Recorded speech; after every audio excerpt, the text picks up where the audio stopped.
پیدائش 3 باب۔ اور سانپ کل دشتی جانوروں سے جن کو خداوند خدا نے بنایا تھا چالاک تھا، اور اس نے عورت سے کہا، کیا واقعی ہی خدا نے کہا ہے کہ باغ کے کسی درخت کا پھل تم نہ کھانا؟ عورت نے سانپ سے کہا کہ باغ کے درختوں کا پھل تو ہم کھاتے ہیں، پر جو درخت باغ کے بیچ میں ہے اس کے پھل کی بابت خدا نے کہا ہے کہ تم نہ تو اسے کھانا اور نہ چھونا، ورنہ مر جاؤ گے۔ تب سانپ نے عورت سے کہا کہ تم ہرگز نہ مرو گے، بلکہ خدا جانتا ہے کہ جس دن تم اسے کھاؤ گے تمہاری آنکھیں کھل جائیں گی اور تم خدا کی مانند نیک و بد کے جاننے والے بن جاؤ گے۔ عورت نے جو دیکھا کہ وہ درخت کھانے کے لیے اچھا اور آنکھوں کو خوشنما معلوم ہوتا ہے اور عقل بخشنے کے لیے خوب ہے، تو اس کے پھل میں سے لیا اور کھایا اور اپنے شوہر کو بھی دیا، اور اس نے کھایا۔ تب دونوں کی آنکھیں کھل گئیں اور ان کو معلوم ہوا کہ وہ ننگے ہیں، اور انہوں نے انجیر کے پتوں کو سی کر اپنے لیے لنگیاں بنائیں۔ اور انہوں نے خداوند خدا کی آواز جو ٹھنڈے وقت باغ میں پھرتا تھا سنی، اور آدم اور اس کی بیوی نے آپ کو خداوند خدا کے حضور سے باغ کے درختوں میں چھپایا۔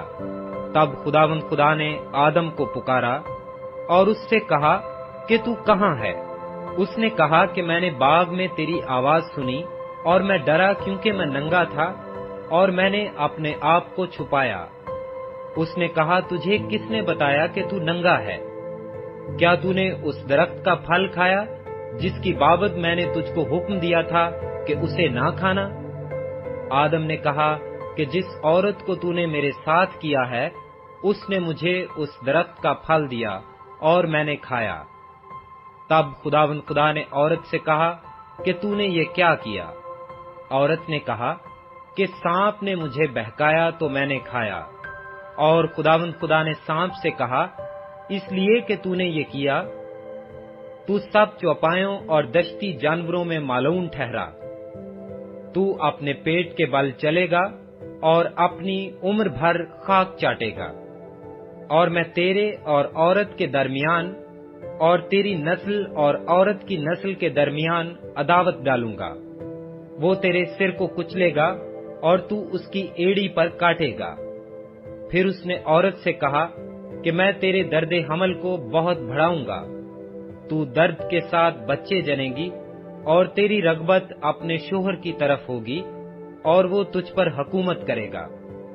اور آدم سے اس نے کہا، چونکہ تو نے اپنی بیوی کی بات مانی اور اس درخت کا پھل کھایا جس کی بابت میں نے تجھے حکم دیا تھا کہ اسے نہ کھانا، اس لیے زمین تیرے سبب سے لعنتی ہوئی۔ مشقت کے ساتھ تو اپنی عمر بھر اس کی پیداوار کھائے گا، اور وہ تیرے لیے کانٹے اور اونٹ کٹارے اگائے گی اور تو کھیت کی سبزی کھائے گا۔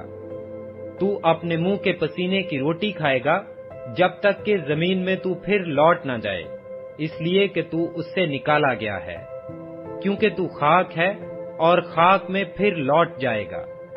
اور آدم نے اپنی بیوی کا نام حوا رکھا، اس لیے کہ وہ سب زندوں کی ماں ہے۔